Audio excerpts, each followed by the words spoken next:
টেকনাফে জেলের জালে ধরা পড়ল ১৯৪ কেজি ওজনের এক হুল মাছ। দানব আকৃতির এই মাছটি একজন মানুষের থেকেও লম্বা। একটি বড় সাইজের গাছের মতো মোটা এই মাছ ধরা পড়েছে টেকনাফের নাফ নদীতে।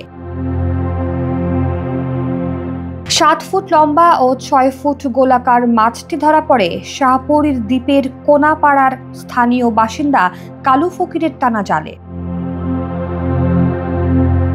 এ ব্যাপারে জানা গেছে, দীর্ঘ ৮ বছর পর জেলেরা নাফ নদীতে মাছ শিকারের অনুমতি পান। পরে শাহপুরীর দ্বীপের কোনাপাড়ার স্থানীয় বাসিন্দা কালু ফকিরের মালিকানাধীন ট্রলার মাছ শিকারের জন্য সকালে গোলারচর এলাকার নাফ নদীর মোহনায় জেলেরা টানা জাল ফেলে। ঘণ্টাখানেক জাল টানার চেষ্টা করে জেলেরা। এমন সময় ছোট ছোট মাছের সঙ্গে এই বড় ভোল মাছটি জালে আটকে যায়। বিশাল আকার এই মাছটি ২,৫০,০০০ টাকায় বিক্রি হয় বলে জানা গেছে।